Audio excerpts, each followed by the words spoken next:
Hi sir. Hello అండి. చాన్నాళ్ళ తర్వాత ఒక చిన్న ఫిలిం చాలా ఎక్సైట్ చేసింది. నేను రాత్రి మీతో మాట్లాడాను. అవును సార్, అవును sir. Thank you sir, thank you sir, thank you so much.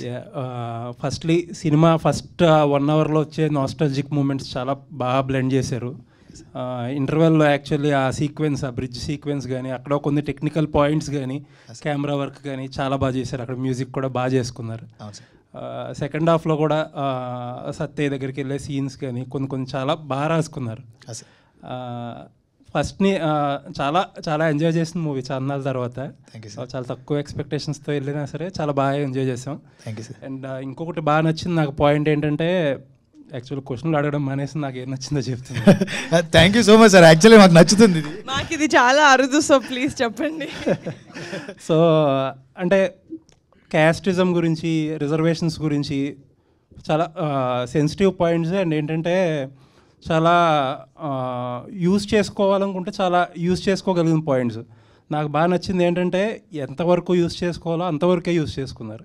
ఇప్పుడు హ్యావ్ ఈజీలీ మేడ్ దట్ ఒక కాంట్రవర్షియల్ ఫిల్మ్ లాగా ఒక రిజర్వేషన్స్ పాయింట్ని ఇంకొంచెం ఎక్కువ స్ట్రెస్ చేసి దాంట్లో డిబేట్స్ జనరేట్ చేయొచ్చు, లేకపోతే ఒక కాన్ఫ్లిక్ట్స్ జనరేట్ చేయొచ్చు. బట్ ఏంటంటే చాలా తక్కువ ఎక్కడ ఆ కాన్ఫ్లిక్ట్ క్రియేట్ చేయడానికి యూజ్ చేసుకున్నారు, బట్ ఎక్స్ప్లాయిట్ చేయలే.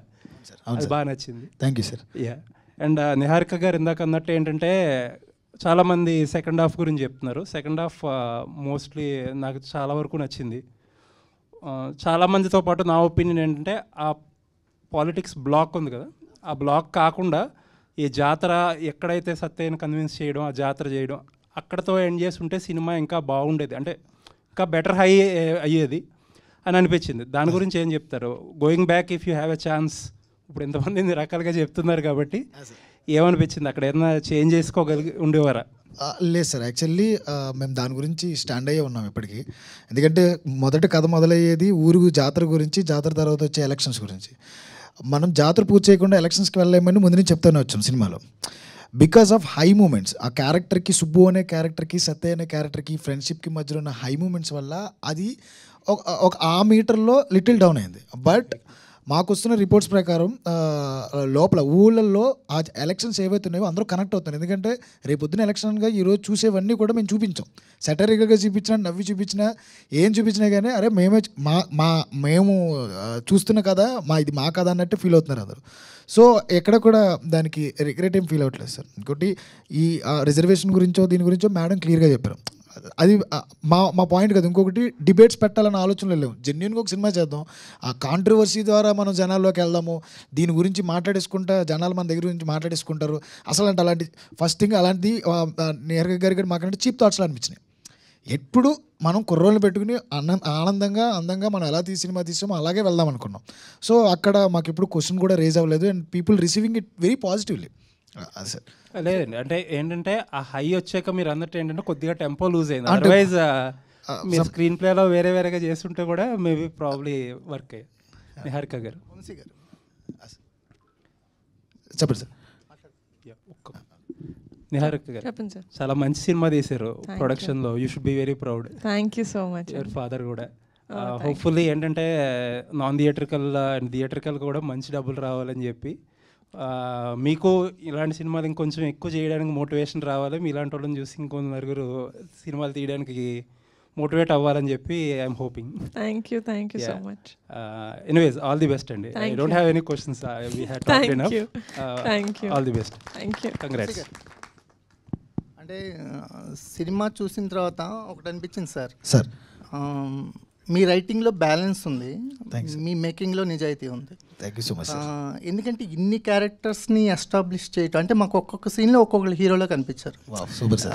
సో ఆ రైటింగ్ స్టైల్ బాగా నచ్చింది. ఎందుకంటే ఎవరి మీద ప్రత్యేకమైన ప్రేమలు కలగల, అందరు నచ్చారు. రైటింగ్లో కనుక మీరు ఆ జాగ్రత్తలు తీసుకుపోయి ఉంటే మేము ఒకళ్ళు పక్కన పడిపోయేవాళ్ళం. అలా పడకుండా మాకు ఒక్కొక్క సీన్లో ఒక్కొక్కరు హీరోగా కనిపించారు. సో ఇన్ని క్యారెక్టర్స్ని హ్యాండిల్ చేసినందుకు, అంటే రైటింగ్లో కూడా ఇంత బ్యాలెన్సింగ్గా రాసినందుకు ఫస్ట్ కంగ్రాచులేషన్స్. సో ఇంకొకటి ఏంటంటే సినిమా చూసినప్పుడు అంటే సినిమా జనరల్గా అక్కడ లేచింది ఇక్కడ పడింది ఈసీజీ రిపోర్ట్స్ తీయదు సార్. సినిమా బాగుంది. Thank you so much. Cinema అయితే బాగుంది. నేను అందరూ ఇది చూస్తుంటే నాకు క్వశ్చన్ అండ్ ఆన్సర్ మీటింగ్ అంటే media appreciation meeting and I loved it sir. అంటే రేర్ అనుకోండి సార్ నాకు తెలిసి. అంటే మాకు కూడా ఇలాంటి కంటెంట్ దొరకదు కదా sir. Thank you so much sir, thank you so much sir. ప్రతి వారం మాకు కమిటీ కుర్రాళ్ళు లాంటి ఎక్స్పీరియన్స్ ఉండదు కదా. ఇప్పుడు సో అందుకని మీరు ఇచ్చే కంటెంట్ బట్టే మా రెస్పాన్స్ కూడా ఉంటుంది. ఇది సార్ నిజాయితీ గల మాటలన్నీ. చాలా ఆనందంగా ఉంది మాకు. నిజంగా నిద్రపోలేదు మేము. ఎలా రిసీవ్ చేసుకుంటారని పాపం ఆవిడ నిజంగా మనకి డబ్బులు పెట్టిన వాళ్ళ దగ్గర నుంచి డిస్ట్రిబ్యూటర్ వరకు ₹1 లాస్ రాకూడదు, కొత్త వాళ్ళని నమ్మి ఇంతమంది పెడతామని నెహర్గి గారు నాతో కూర్చొని మాట్లాడుతున్నప్పుడు నాకు ఏం చేయాలో అర్థం కాలేదు. బట్ ఇప్పుడు మేము నిన్న నైట్ 7 o'clock నుంచి రమేష్ సార్ నాకు ఫోన్ చేసి పుంజుకుంటున్నాయి వంశీ, అందరూ ఆడియన్స్ రిసీవ్ చేసుకుంటున్నారు బికాస్ ఆఫ్ రిలీజెస్. చాలా మేము రిలీజెస్ వల్ల కొంచెం ఇబ్బంది పడతాం కొన్ని విషయాల్లో. సినిమాలు లేనప్పుడు రిలీజెస్ అయితే ఓకే, కానీ మాలాంటి చిన్న సినిమాలు కొన్ని రిలీజెస్ వల్ల అలా దెబ్బతింటున్నాయి. అది మీ అందరికీ తెలిసిందే. కానీ మహేష్ బాబు గారు ఫ్యాన్స్ అందరూ ఆ సినిమా August 9th అయిపోయింది కాబట్టి మీ ఫ్యాన్స్ అందరూ మా సినిమా చూసి మా కుర్రలు కూడా బ్లెస్ చేయండి. అది కూడా కోరుకుంటున్నాను నేను.